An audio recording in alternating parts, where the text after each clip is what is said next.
One of the dumb questions we often hear is, do you prefer working alone or working in a group? It is a difficult question to answer, maybe both. Personally, I would prefer a group of like-minded individuals. At the same time, some of you may want to go solo because of your dreadful experience in the past. But why? Why does working with people tend towards this dichotomy? Why do many of us struggle to predict whether the group we join will flourish or flounder and become full of slackers? And is this question as simplistic as it looks, or a red flag instead? In this video, we will take you through Victor's journey, who finds himself in the middle of this dichotomy only to arrive at a sobering realization. Victor was enjoying the evening with his friends at the beach as his smartphone lit up with a message.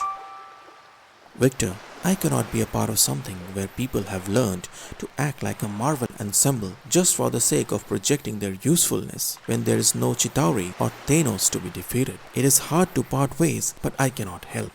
John. John was one of the first hires by Victor, and this is why Victor was in disbelief and under a little stress. But it wasn't anything compared to the stress he felt a few years ago. Hustling through calls, fixing bugs, and tweaking his marketing campaigns, his intense schedule would often end by the wind-down notification.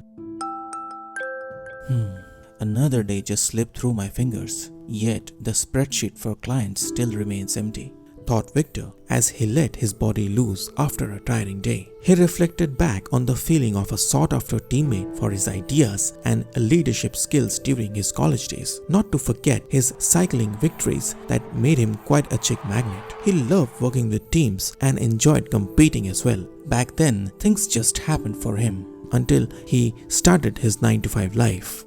How well do you work in a team? Victor responded to the hiring manager and said, I absolutely love it. However, Victor's simplistic perception on working with people was set for a rude awakening. As soon as he started his 9-to-5 life, he often found himself with the hot potato in his hand while his colleagues dodged their responsibilities. Sick leaves on looming deadlines, bathroom breaks to deflect workload distribution, unforeseen guests, you name it. Why don't these people want to work? Why are they so devoid of any desire or competition? Muttered Victor. But Victor never paused. Being an accountable employee, Victor was serious about meeting the goals, so he diligently played Superman without anybody appreciating or cheering for him. A rather unusual side for Victor. However, it wasn't long before his motivation started to plummet. Without any feeling of accomplishment or acknowledgement, Victor ran out of patience. He decided to take his life into his own hands and plunged into entrepreneurship. But entrepreneurship wasn't easy either. The blank spreadsheet would break Victor's spirit by a few bits every day. Without competition or appreciation, Victor felt like a rudderless ship lost in an unknown part of the ocean. For the first time, he felt this dichotomy that came working with people. He wanted an answer. This is when it dawned on him that the question by the hiring manager was not simplistic or ritualistic as he thought it to be.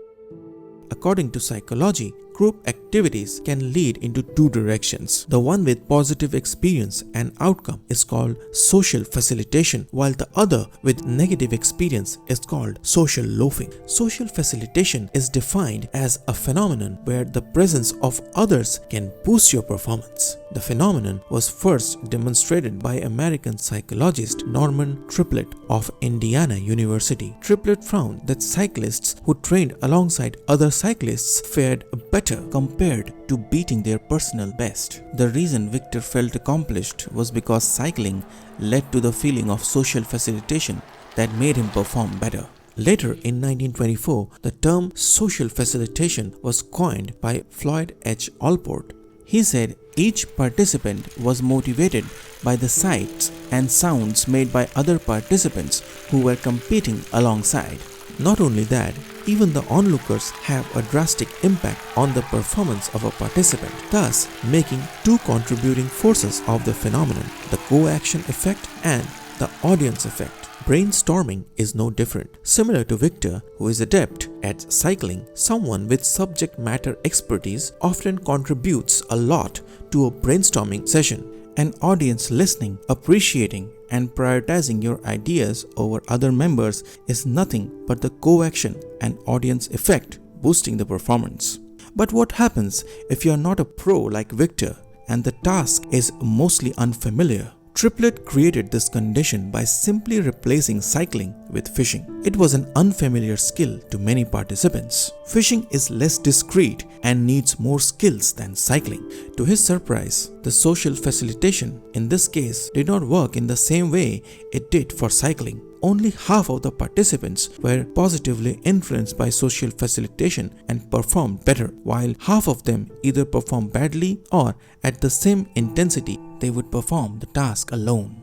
The researchers concluded that while social facilitation helps in boosting performance, it works when the actions are well practiced and familiar to the participants. But on the other hand, if the participants face unfamiliar actions, their performance does not improve despite a cheering crowd or competition.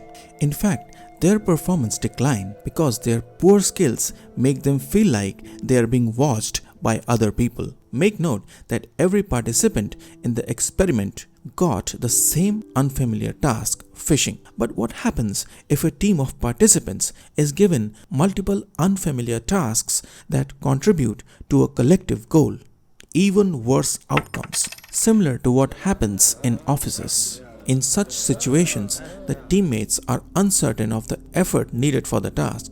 Without an ability for assessment, the team's performance goes down.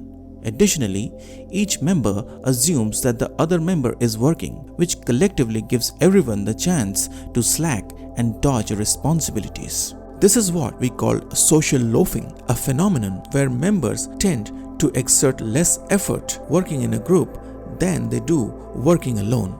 This is demonstrated by Maximilien Ringelmann by his tug-of-war experiment, also called the Ringlemann effect. Ringlemann asked participants to pull a rope both alone and in groups. He found that people would apply more effort pulling the rope alone and less effort while pulling in groups.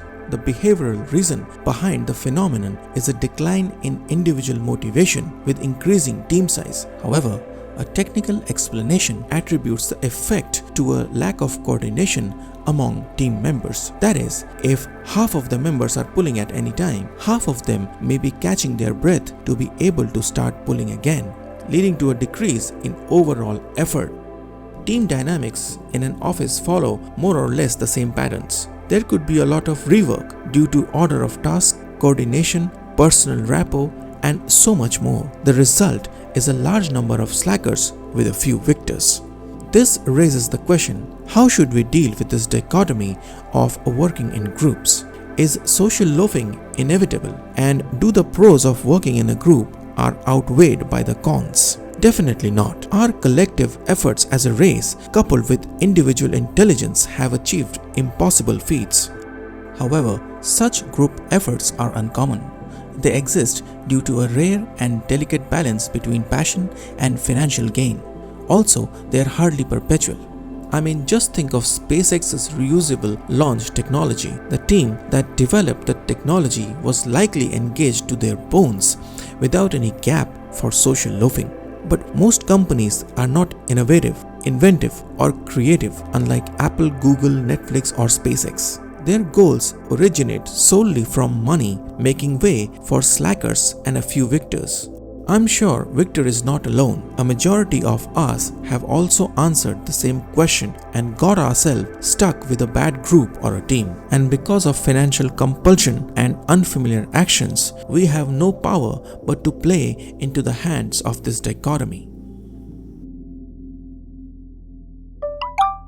Victor got his first customer in 6 months into his entrepreneurial journey. After 3 years, he has grown his company into a team of 8, got married, and bought a home as well. Things looked great, except Victor was having trouble managing his employees. He recently came up with an appraisal system that prioritized taking initiatives.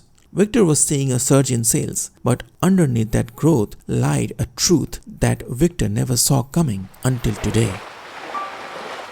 Dear Victor, congratulations on your 100th customer.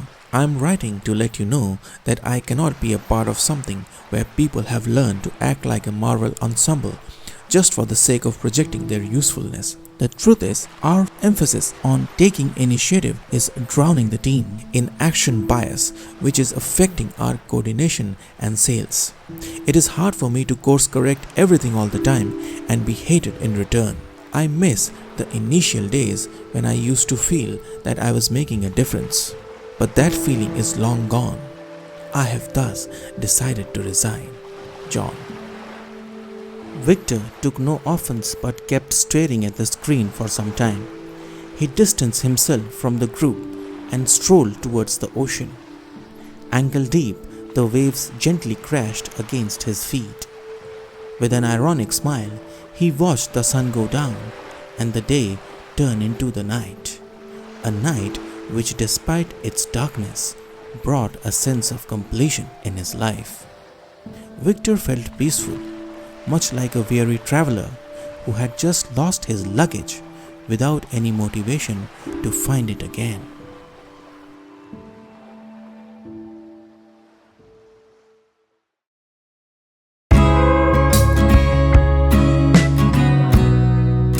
Please like, share and subscribe if you loved the content.